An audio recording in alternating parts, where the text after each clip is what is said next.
public talks in the USA, Canada, UK, Italy, Saudi Arabia, United Arab Emirates, Kuwait, Qatar, Bahrain, Oman, Egypt, Australia, New Zealand, Sri Lanka, Brunei, Malaysia, Singapore, Hong Kong, Thailand, Guyana, South America, Trinidad and Tobago, and many other countries, and now for the first time in Africa, a lecture of this magnitude in Nigeria.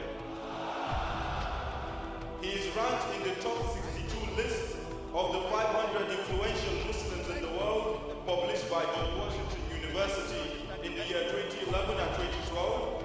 He was also listed number 82 in the 100 most influential people in India, published by Indian Express in 2009, and listed number 81 in 2010 amongst the billion-plus population of India. He was listed number 3 of the top 10 spiritual gurus of India in 2009, and he topped this list in 2010. And over 100 million viewership, of which 25% are non-Muslims.